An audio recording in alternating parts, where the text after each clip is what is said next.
how I'm working with 2 or more colors. So I thought I'd just make a quick tutorial to show you how I do it. There are many different ways, and I'm not absolutely not claiming to be right or correct. There may be ways that are better to work with several colors, but I just thought I'd show you how I do it, and you can choose if that is something for you, and if not, you just choose to do it in a different way. So I'm working on Claire here, and for this part I'm actually using 4 different colors. So this is my main color, and these are the accent colors. And in this row I've already started to work this row, and just wanted to show you how I'm going to continue. Okay, so I'm now at a white section, and because I've got 3 strands to work over, this would become a really thick, almost tapestry kind of crochet. So I've decided to work over only 2 at a time, which is still enough, but yeah, I'm just working over 2 at a time, but I still keep the other parts in the background, and I'm also changing with every stitch over which 2 colors I'm working. So this is, so I'm turning those colors, as you can see here, and I'm just working over 2 of them, leaving the 3rd in the background. Okay, so now I'm going to work over the 2 colors that will not be used. I will continue with the green here, with a dark green. So I'm going to work over the other 2 colors, and on the last turn over I'm going to switch to, there we are, to the dark green. And I just pull it through, and then I'm correcting my tension here. Okay, so now that I'm happy with the tension, I just keep it in the background, and I'm working the stitch that needs to be done.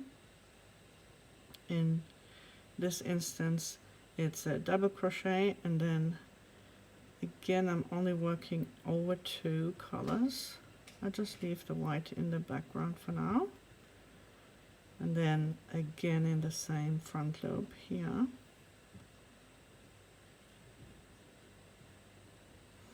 And now I have to change back to the white.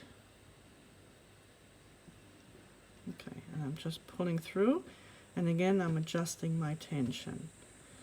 So also I'm working from the chart here, because in the chart I can clearly see which colors I want to use, and if you want to do that, I also recommend maybe even color in the chart in the colors that you want to be using. So, and again, as I said, I'm not going to work over the green for the first stitch, because the dark green, because I've just used it. So I'm working over the other 2, and then again I start to rotate over which stitches I'm working.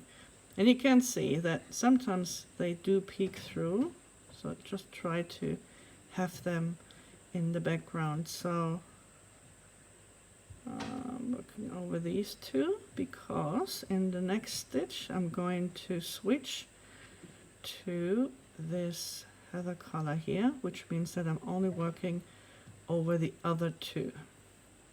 So, and on the next yarn over I'm going to work,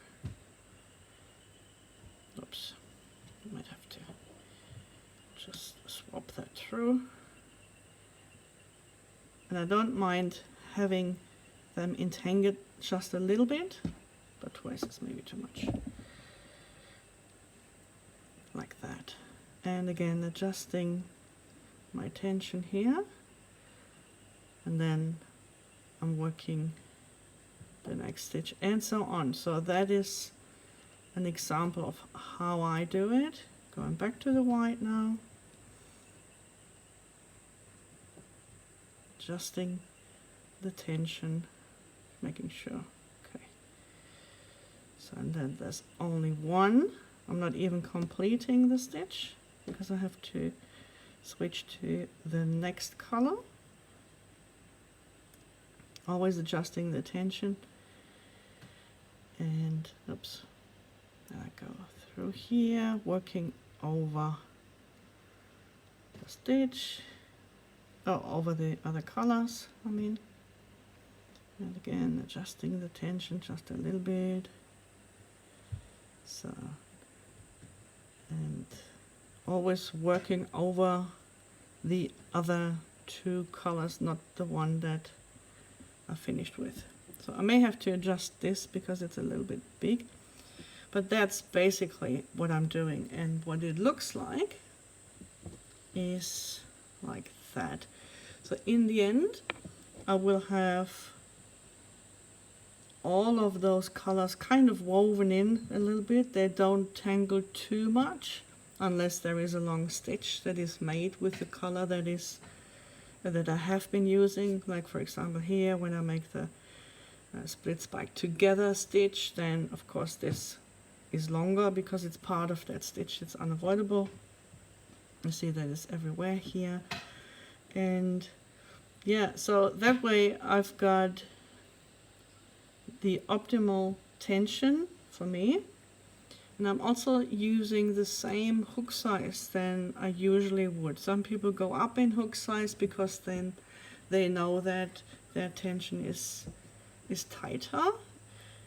When they work over several colors, I think my tension is quite the same.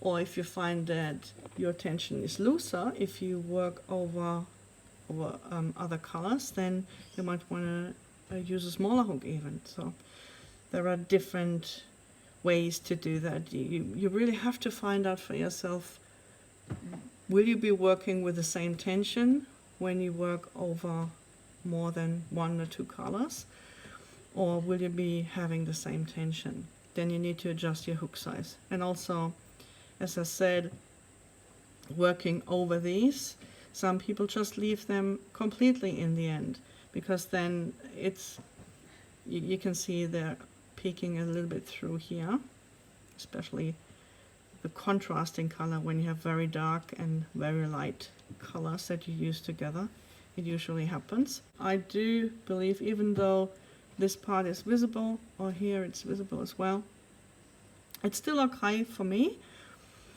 because there is so much going on that the eye will be distracted from that. And I'm not sure whether you may have noticed, yeah, probably you would, if I haven't brought your attention to this. So that is an example of how I work with several colors and what I do with the colors in the back. Okay, I hope you enjoy, and let me see how you do it. If you do it differently, maybe there is a much better way, especially working over so many strands and keeping them untangled in any kind of way. And yeah, share. Let me see your work. Let me see your colored work.